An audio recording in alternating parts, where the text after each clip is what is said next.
Found. Okay, so Eileen Levitt, I'm serving as the commissioner who's starting the meeting. We're going to do a roll call. So Eileen Levitt, Commissioner. Kimberly Prescott, Commissioner. Angela Scott, Commissioner. Noah Matheny, Commissioner. Cleveland Horton, Executive Director. Nicolette Young, Assistant Director. Candace Crenshaw, Education and Outreach Director. Glendora Hughes, General Counsel. And Spencer Doe, Special Assistant.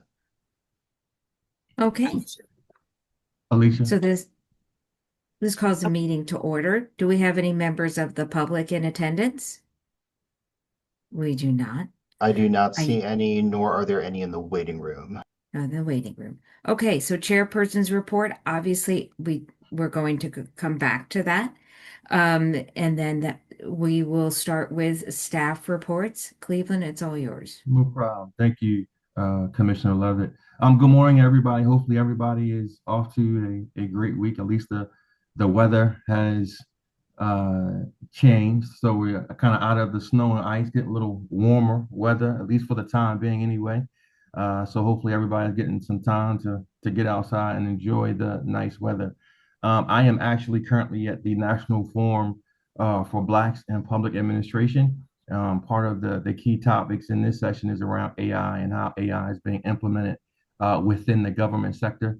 So looking forward to being able to bring some of the information and best practices that agencies have found helpful in implementing AI to be able to better serve the constituents. I'm looking forward to being able to bring that back to our agency, as well as helping us avoid some of the many pitfalls that many agencies have encountered while doing so.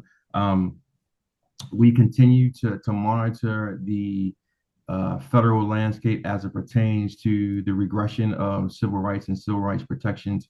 Part of what we will talk about in our executive session is our partnership with HUD and kind of where we are with that.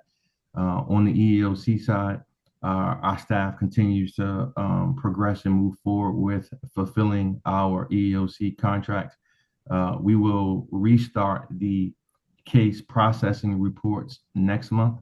So I'll have the opportunity to. So now I will be compiling the data and information that's coming from our supervisors, and that report will restart again next month. But we are on track to hit our contracted obligation with EEOC.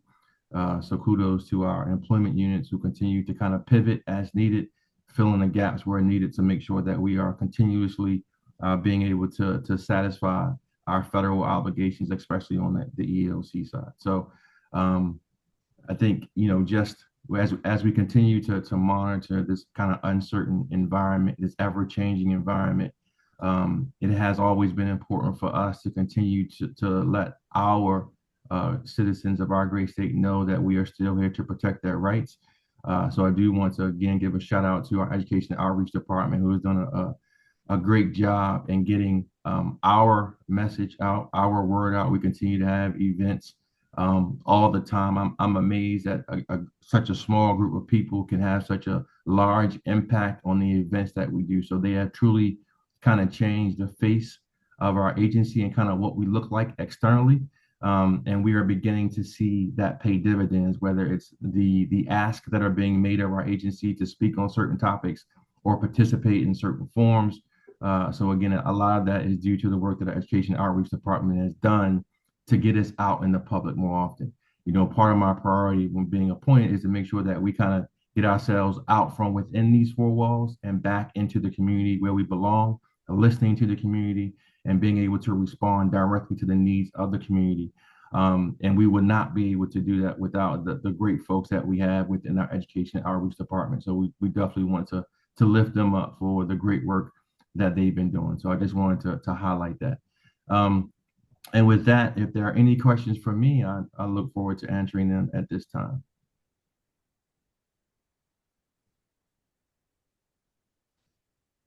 Hearing none, I know she always gets one because she always feels like she's going last. So I am going to start with our general counsel. And then she's gonna say, well, I wasn't ready because you always pick me last. I stay ready. But before I go to our general counsel, with that being said, I do want to highlight the work that Glendora Hughes did at our House hearing for our education bill, our departmental bill. So, it reminded me because she said she's always ready, and she definitely was ready that day to answer all of the questions that were thrown at us for our House hearing on our education bill. So I do want to just say thank you for showing up. Thank you for being ready. And thank you for exhibiting just the level of professionalism that was needed during that time. So I just wanted to say thank you for that and give you a shout out for just the great testimony that you provided for our education bill. Thank you so much for that kudos. We all put in a lot of work, Spencer behind the scenes and Cleveland, and meeting with all the different constituencies, the different stakeholders, meetings with the Department of Ed, the various state agencies, higher education, the University of Maryland systems, and then Monique Dixon, who at the University of Maryland Law School, who helped chaperone and corral the advocates, and we're now negotiating and working through amendments that were being offered. Spencer and I have been back and forth and telling those amendments that we would consider friendly and those that we really have an issue with. And fortunately, we have been able to come to some compromises on some of those amendments, or even having them agree to not pose them that would possibly create a problem with the bill. But it was a good hearing, and we did subsequently have meetings with the chair of the committee, who had some questions for Cleveland about our resources, which were appropriately answered. And we briefed her on what the amendments were, and she suggested potentially beginning some outreach on the Senate side, which gave us a pretty good feeling in terms of her leadership involving the bill. She had her staff attorney there.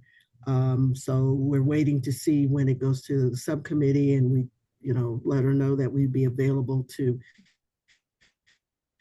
answer any questions that the subcommittee have in terms of their deliberation on the bill, which is extremely important so they can get to a committee vote. So it was a very good hearing, and we've been able to look at the testimony of the opposition. Not anything that we didn't expect from those stakeholders who don't want to have any oversight by us, who don't have any oversight and don't want any oversight. And so, we addressed those issues. We have a couple of other bills that Spencer did a very thorough summary of the session and the chart, as well as the bill summaries. There's a lot, and I'll just highlight a couple that to point out to you. The reasonable accommodations, disabilities due to childbirth, menopause, related medical conditions. I believe that was heard, and that would be House Bill 536. And I believe that had a favorable hearing on the House side, and then disappeared. Get back on. We still see. Okay, so that on my end. I'll keep talking till I figure this out.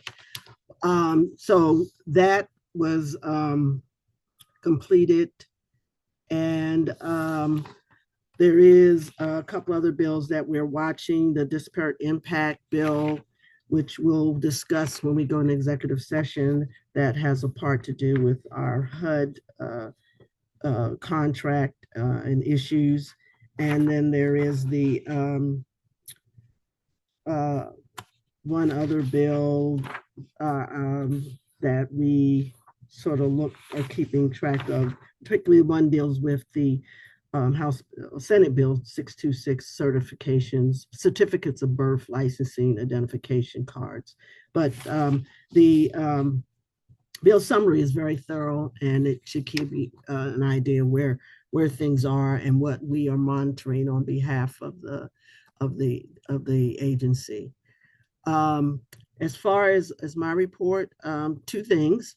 One, the lawsuit that you have been in, that you were all individually named, the Seventh-day Adventists versus Cleveland Horton, me, each individual commissioner. And it's now in the Fourth Circuit. The Fourth Circuit is going to hold a hearing of it on March 17th in the morning. I think their session starts around 9, but I will work with Spencer to give you a link if you want to listen in on the hearing, the appellate hearing for that lawsuit. We'll be represented by the Attorney General and Josh, who has been the lead attorney on the suit against us. And then this is public knowledge, so I'm just giving you knowledge, that it is going to be heard on the 17th, and we will see that, provide you with information as to if you want to watch the hearing. We'll see that you get the link to be able to watch the hearing. And then the other thing is about the FAP, the agency's FAP certification and HUD issues, and we will discuss that in executive session. You have my report, and I don't think unless you have any questions regarding the report, I am done. Any questions for Glendora? Seeing none, we will pass it over to Nicolette. Good morning, everyone. I hope that your week is off to a great start. Currently, we have about 7 vacancies in the office. However, we are actively in the recruitment phase for about 4 of those positions, and we do plan on hiring those positions by mid-April. Also, sine die will occur on Monday, April 13th. That will be the end of the session. We have not heard anything from any of the legislative analysts since we had our hearings on back in February. So if we do hear anything from them, we will absolutely let you know. But not hearing anything is a good thing for us. They basically concurred with the governor's allowance, which included a 7.5% increase in personnel adjustments related to health insurance. There was one cut that the governor had in the allowance, which was the administrative specialist position. However, we do not anticipate that there will be any impact to case processing with that cut. Also, they did recommend that we adopt committee narrative language, requesting a report that is due on November 1st. And it's going to be basically how the agency will be implementing what implementations will happen in order to reduce the case backlog, and how the new positions that we have will impact that.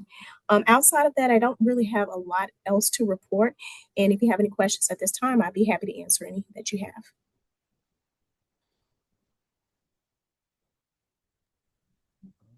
Seeing no questions for Nicolette, I'm going to pass it off to Candace. Thank you. Good morning, everyone. Good morning. All right, thank you, thank you. It's so great to see everyone this morning. So you have received our education and outreach report, but I do want to highlight three things. So during the month of February, I would like to highlight again providing a Know Your Rights webinar for small businesses, and that was we received help from Commissioner Prescott, so we're grateful for that. Again, I just want to highlight that because we always want to receive as much support and help and connections as possible so that we can continue to improve our education and outreach. So we were grateful to facilitate the Know Your Rights webinar for small businesses, and we'll continue to do so. I would also like to highlight the success of our Protecting Civil Rights During Challenging Times Symposium, which we hosted at Bowie State University on Saturday, February 21st. We had representation from all units. Every investigative supervisor was in attendance, as well as all supervisors from the executive leadership. So it was so grateful to have support from everyone. We had numerous staff that were supporting as well. We had 180 guests. We also had 7 civic engagement tables. And I'm also looking at our survey right now. We have 78.3% who gave us a rating of a 5, and the rating was between 1 to 5. So it's also great that we were able to track the data of our event. We also inquired on our survey about future sessions and what individuals would like to hear about. And let's see, 56% of individuals said freedom of speech / assembly, just being able to gather information around that. And then 34.8% of individuals said that they would like to have information about disability rights. So we're just using our data from the surveys to then incorporate that with our future events. Our lieutenant governor came to give special remarks. So it just was an all-around great event. And we're so grateful. So we will continue to facilitate every year our Protecting Civil Rights During Challenging Times Symposium. I would like to highlight another important topic with our regional outreach. The Education and Outreach Unit has been tasked with ensuring that we are just aggressively approaching a regional community outreach strategy. So every staff person in Education and Outreach has been tasked with having a specific region, Western region, Capital, Central, as well as Southern region and the Eastern Shore. So everyone in our unit will be tasked with building connections, partnerships, collaborations with each region of our state. And we're ensuring that we also facilitate our events in every region. So we just want to continue to build in that area. So for example, we started our community listening sessions April 2024 in the Western Maryland. So we'll continue to facilitate in all regions, as well as our other events as well. So we just want to ensure that we are creating MCCR to be a household name. Does anyone have any questions for me? I just wanted to add to that and to also see and inquire with Commissioner Levitt. I know we are currently working with the JCRC to do some anti-Semitism training as one of our lunch and learns. So Okay. I didn't know if you wanted to be involved with that. If so, let Candace know, and then she can kind of also. Okay. I'd like to go, I'd like to, it'd be when I can attend and go. I got an email yesterday telling me, hey, we have anti-Semitism training happening with the Civil Rights Commission, but you may not know yet, and we may have told you before you were supposed to know. No, it's Is fine. what the email, and it was just yesterday. Yeah, it's so. fine. I know Candace is working with them to secure the time. They're working with Alicia, who handles scheduling our lunch and learn sessions. So we're trying to finalize the date. It looks like it may be sometime in June, but we will make sure we keep you updated as well as everybody else for those who want to attend. Typically, our lunch and learns are from 1 to 3. Is that right, Alicia? 1 to 3 during the day. It's the third Tuesday, Alicia? Second Tuesday of the month. But we will, as soon as we solidify the date for Alicia to take a look at the lunch and learn and make sure that we can do it in June. She'll get back with Deb. I think that's who we're communicating with at the JCRC. Oh, Deb, Deb Miller, I believe is her last. yeah. I know her because I know her because she had called somebody at the Civil Rights Commission and they had said, "Hey, did Eileen talk to you?" And she said, "No, I don't know Eileen." And then she called me. Yeah, no problem. But Candace, I see you Yeah. got your hand up too. Yes, thank you. I just wanted to add to that. I had a wonderful meeting with JCRC, and we're also planning a community conversation. So we'll be collaborating with Montgomery County Human Rights Office as well to show a film around civil rights and correlate it with the Jewish community and also community members. And then we also discussed hosting a webinar as well. So that meeting went really well. And then I did want to add two more things. I know Commissioner Levitt did email me regarding connecting with commissioners with the gala. So there will be an update sent. Thank you for your patience. We would like to hear from you. So that is on our radar. So Commissioner Levitt, I wanted to make sure I highlighted that as well. Lastly, Yeah. I know that on our education and outreach reports, you have seen programs. So our Young Scholars program will be officially launching in April. We'll be hosting a pilot in March.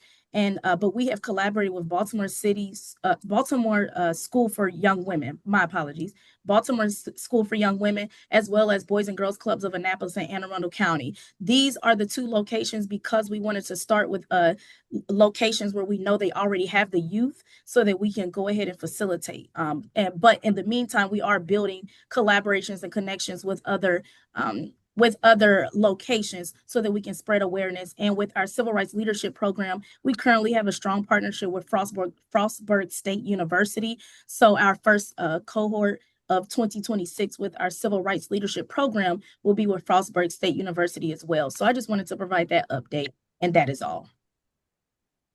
That's a lot. Thank you. Thank Any questions for Nicolette's got a hand up. Nicolette? No, I don't have a question regarding that, but I do, I forgot to mention earlier, the 2025 financial disclosures are due by April 30th. So if you have not received an email from the State Ethics Department, please let me know and I will get in contact with them on your behalf. Thank you. I'm sorry, Hey, can you Commissioner- repeat that again? I promised I was paying attention, but also I didn't hear it. It's totally okay. The financial disclosures that commissioners Right. have to complete, they are due on April 30th. And if you have not received an email from the State Ethics Department, let me know and I will reach out to them on your behalf. It was like 2 to 4 weeks ago when we got it. Okay, I'll email you offline. Thank you. But I definitely got it and I definitely did it. For Commissioner Prescott, I have followed up on the other issue that we talked about. I'm still waiting to hear back. They've also messed up. Huh? Good. Got the letter. I'm They good. did? Okay. All right. Because they messed one of my appointments up too. So they're following up on that as well. So I just wanted to let you know. I'm still waiting to hear back from them on kind of where we are. Yeah, no problem. I actually got 2 letters, so Okay. we're good. We double All good. Okay. Any questions for Candace? Seeing none, Commissioner Levitt, that is all of the staff reports. Okay. And we don't have a chairperson's report. So do we have I think I would say, do we have a quorum so that we can make a motion to adjourn and move into our next item?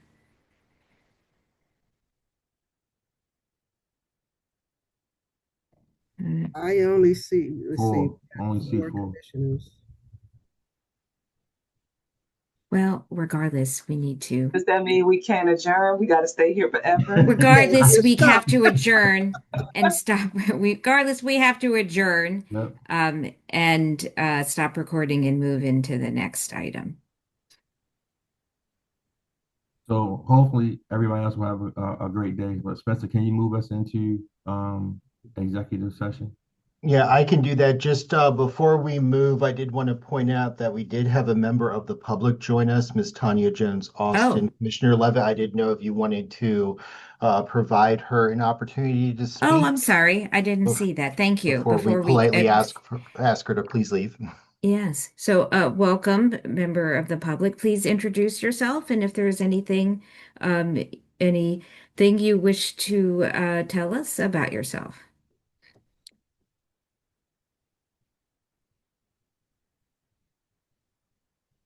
You're also on You're on mute. mute.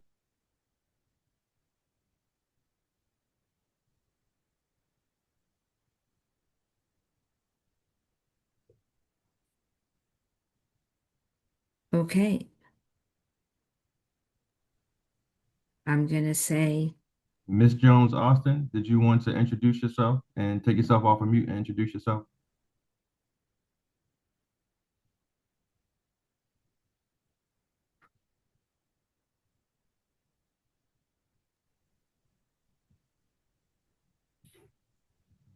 Commissioner Levitt, I think we can go ahead and move. I think we're good. Okay, well, thank you for joining us, everyone. This concludes the Maryland Civil Rights Commission meeting for March 10th, 2026. Look forward to seeing everyone soon. All right. Stopping the recording.